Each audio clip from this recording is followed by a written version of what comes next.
Move on then to the body Vajra, chapter 20. So here we have the yoga of 4 branches correlating with the new birth and taking a body. So we just looked at the process of the death, and so now we renew that into a new body, if you will. And so the first branch is the body Vajra approximation. So here we're going back to those that we talked about just briefly a minute ago.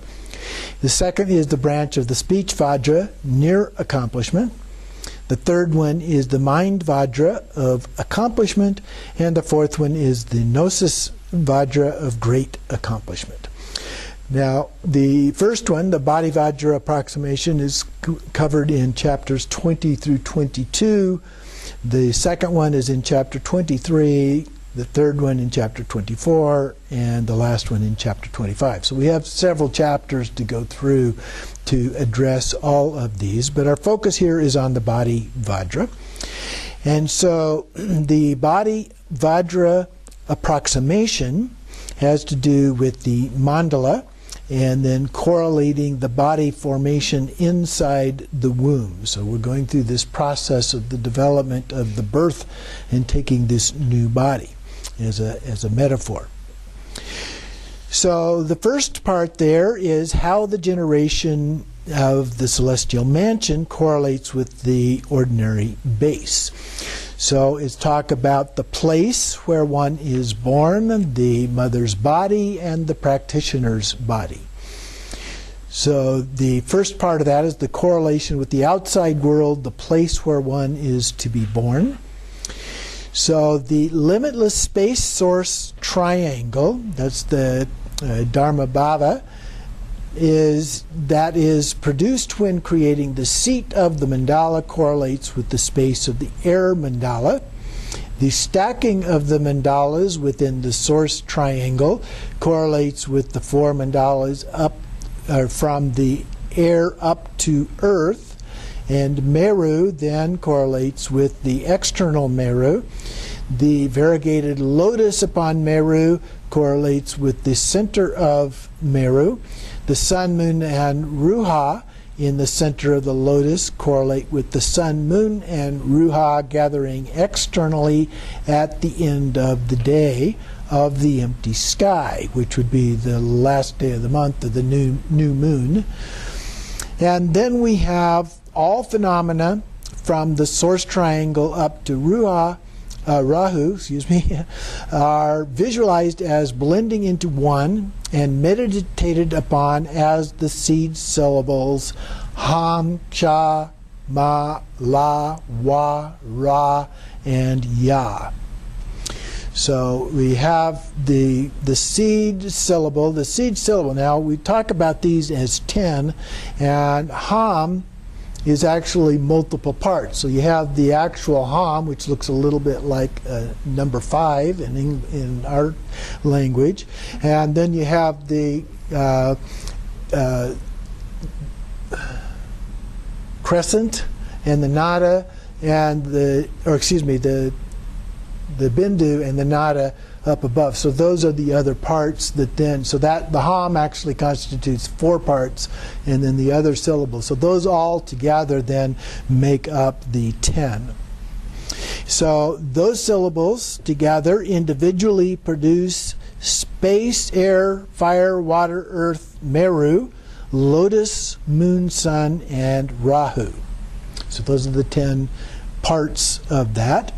On top of whose completed forms is the Vajra tent. Inside the Vajra tent are the mandalas of body, speech, and mind. And in the great commentary it says the features to be created inside and out are limitless space and the 3-cornered wisdom source. So that 3-cornered wisdom source is what's being described here in the contents basically of that. Then meditate upon the seed letters, again, Ham, Cha, Ma, La, Wa, Ra, Ya. From them visualize that the world is produced.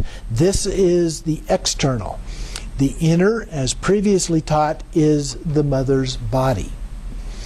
And then on the next page, second line, applied to this outer correlation, it may be drawn or meditated upon as 1,000 cubits or just 1 cubit square. However, it is still ascertained as being a 4-cubit mansion of the mandalas themselves. And we talked early in the book about that these sizes are a little bit flexible. They can be imagined in different ways. So that's what it's talking about here. But symbolically, at least, it's always 4 cubits in size, regardless of how it's actually visualized or drawn, as the case may be. The mandalas can be visualized as being of any size, but they still represent the 4-cubit mandala system of the celestial mansion. The body mandala, and then it goes through on each of these parts of the mandala, and it gives sizes of various things. So we have the body mandala, the speech, the mind, and the wheel of great bliss. And then we also talk about the lotus seat of the main deities and the dimensions there. Then we have the second part, the correlation with the mother's body, where the womb conception takes place. The 2 meditations were explained above. They correlate simultaneously with the phenomena within the mother's body. The visualized source triangle correlates with the triangle source of the mother's secret area, the womb where one takes birth. The visualized air mandala correlates with the area between her crown and forehead, so moving from the bottom of the torso to the top of the crown and so forth. Between the crown and forehead. And then the visualized fire mandala correlates with the area from the forehead to throat. Visualized water mandala correlates with the area between the throat and the heart. Visualized earth mandala correlates with the area between the heart and the navel. And then the Meru is visualized on top of the earth mandala, correlates with the area from the mother's navel to the secret area. So correlating with the body as a mandala. Then the lotus visualized on Meru correlates with the lotus of the secret place. The moon, sun, and Rahu visualized within the lotus correlate with the 3 channels carrying excrement, urine, and fluid that come together at the center of the secret place chakra. So those are the kind of 3 extensions, if you will, from the usual way of looking at the 3 channels. So coming down from the navel chakra. The Vajra pavilion visualized above the lotus, moon, sun, and Rahu correlate with the Vajra of the father entering the lotus of the mother. The celestial mansion visualized there correlates with the womb in which one is to be reborn. Next paragraph, at the center then, the celestial mansion, the seat, is a moon mandala marked with the 32 vows correlating with the father's fluid at conception. And then the sun mandala is visualized beneath the moons. That's a little bit the reverse of what it usually is in Tantra. And marked with the 80 consonants correlating with the mother's blood at conception. The meditation on the syllable Hung in the center of the moon, from which arises the Vajra, marked by the syllable Hung, correlates with the Bardo consciousness entering the blood and fluid. The syllable He, visualized as at the same time, correlates with the wind acting as the mount of the Bardo consciousness.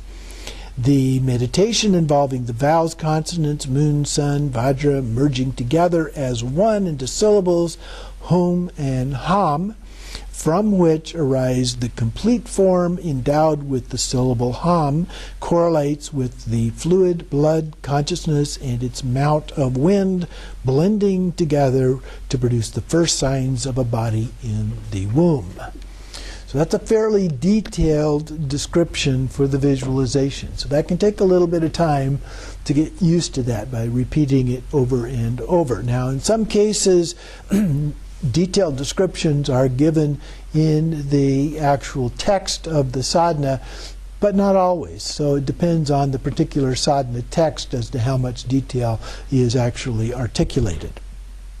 The third part then is the correlation with the practitioner's body. So here the body mandala correlates with the area of the body from the heart down to the secret area and from the heart up to the crown. The speech mandala correlates with the body ranging from the navel to the throat. The mind mandala reaches down from the heart halfway to the navel and halfway to the throat. A little different combination here in terms of how those are described. There's some overlap, of course, with those, but in the three-dimensional form, you have those in terms of layers as well. So there is overlap even in that context, even though the two-dimensional form doesn't specifically say that. Those are inherently embedded in that. Then we have alternately the mind, speech, and body mandala correlate respectively with the area from the heart out to both shoulders. So here we have a different approach. So the heart then out to the elbows and the heart to the left and right fingertips. So three different levels associated with the three different mandalas. And then we have the generation of the dependent deities, which correlates with the base. So there are two outlines given here. The first one is the generation of the main mother and father deity and so forth. And so at the top of page 289 we have a description of that. The moon marked with the 32 vowels, which have the nature of the 32 physical signs at the manifest enlightenment of the mirror-like gnosis. The sun, marked with the 80 consonants, which have the nature of the 80 physical marks, is the manifest enlightenment of the gnosis of equality. The Vajra, marked with a hum, rising from a hum syllable on the moon disk, is the manifest enlightenment of the gnosis of analysis, or discriminating wisdom. The moon disk, the syllable he, coexisting with the hum, is the manifest enlightenment of the wisdom of accomplishment, or the all-accomplishing wisdom. The fusion of these to produce the complete form endowed with the syllable hum is the manifest enlightenment of the wisdom of reality, or dharmadhatu. These are the five manifest enlightenments from which the main deity, the conqueror Kalachakra, is formed. So he's formed basically from the five Buddha families in the form specifically of their wisdom aspects. And then we have the first 3 months of development are known as the months of ignorance, volition, and consciousness. The ways various parts of the body of the main deity correlate with the outer and inner phenomena are as follows. And so then he goes through the single body, the feet, the throats, the faces, the shoulders, the 12 arms, the 24, those upper arms, the 24 lower arms, all of the 360 joints among all the fingers, and so forth.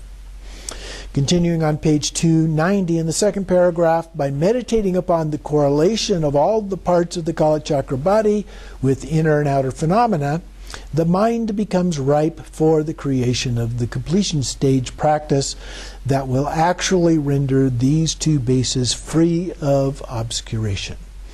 The completion stage practice produces the resultant Kalachakra body, whose parts are the purified aspects of the inner, outer years, months, days, and their constituent parts. So the feet, and so forth are included here. These features of the body also illustrate how the yoga of the completion stage is produced from this ripening of a mind state. Excuse me. And then he goes through a list of all of the different correlations of the body parts and so forth. And then the last paragraph, from the perfection of these completion stage yogas comes the resultant Kalachakra body. So we went through the process of dealing with all of the karma, we went through the death process, and then we have the creation of this new body, which is the Kalachakra. And so the Kalachakra body and the purified phenomena as illustrated by the different parts of this body will be the inner and outer time divisions explained above.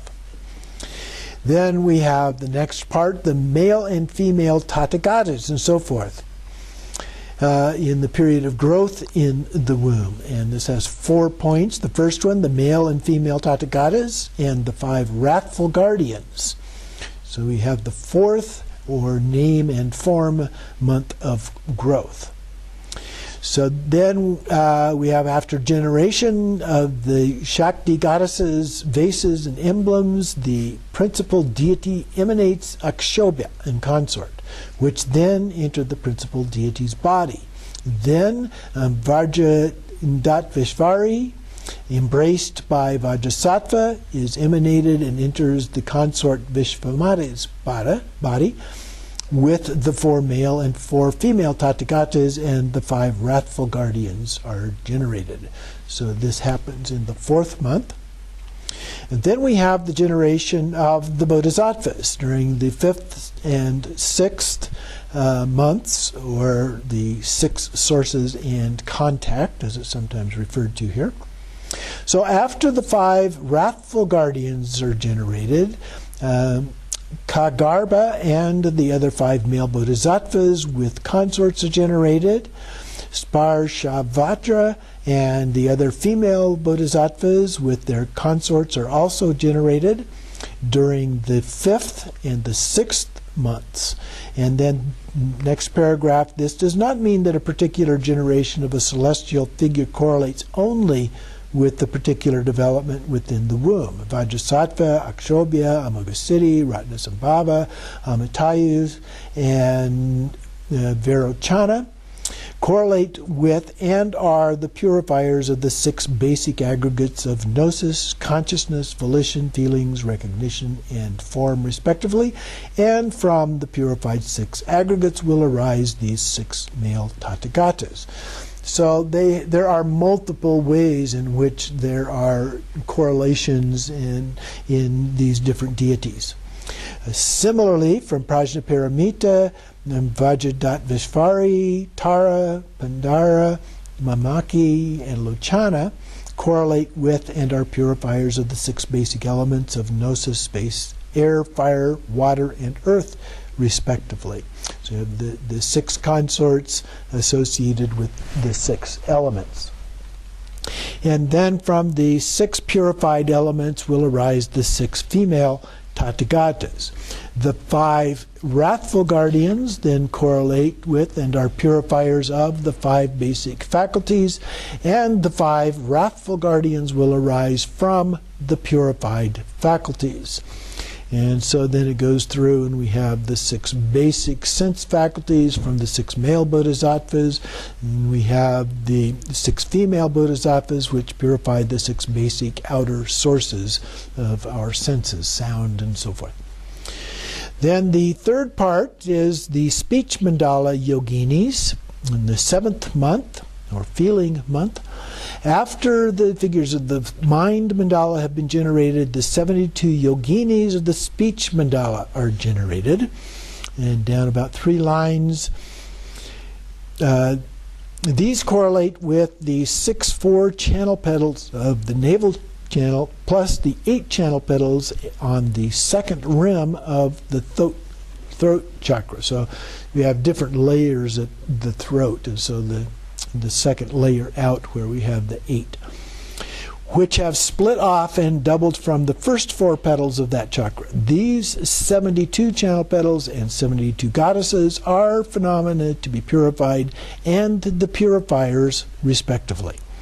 From the purified channel petals come the 72 goddesses. The speech mandala is correlated with the square area formed between the throat and the navel. Then the 4th one, we have the generation of the 360 lunar day deities. So 360 days in a year, basically. So we have the 8th month in this development.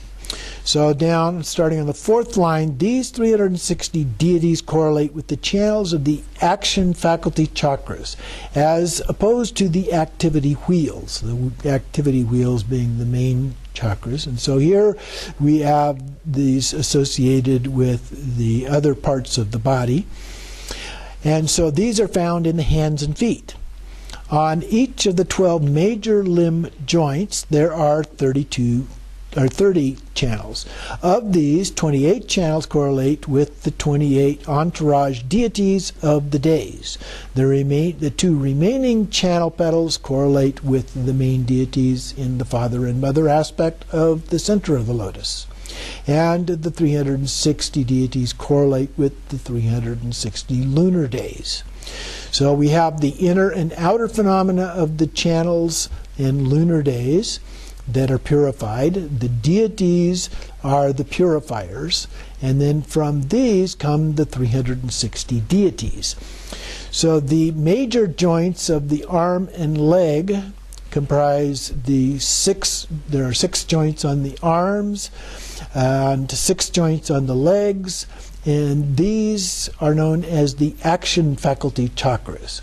And then we have and those arise as faculties that initiate activities. And then similarly, the 60 joints of the 20 digits of the hands and feet are known as the activity chakras. And we have each of the 20 digits of the hand and legs has 3 joints, and each joint has 6 channels to make a total of 360. So these correlate with the deities of the days. And then he goes into more detail, and he goes through some of that detail in terms of each of the different deities associated with that, and talks about the correlation between the deities and the channels, the purifier and the purified and all of that. And goes through the different days associated with those in the external world, and talks about the pairings with the various zodiacs in terms of the months and the lunar months. Goes through the different seed syllables and the channel disintegration of the signs of our oncoming death as a part of that. And then the various syllables that are illustrated, goes through all of these different syllables. And then the channel of the action faculty chakras, and then goes through the various houses of the zodiac associated with all of these, and then the lunar day deities that emanate as a result of all of that, and the order of that emanation, also then the elements and so forth.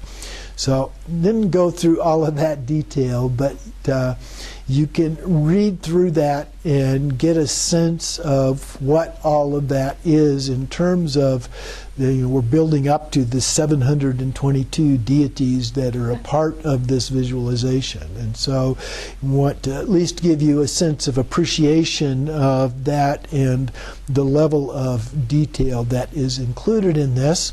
And as it explained previously, the reason for that level of detail is to help with the purification process in order to move on then to the completion stage practices. So that gives us the first part, the body Vajra, which we will continue with next week. And we start part 2 of the class.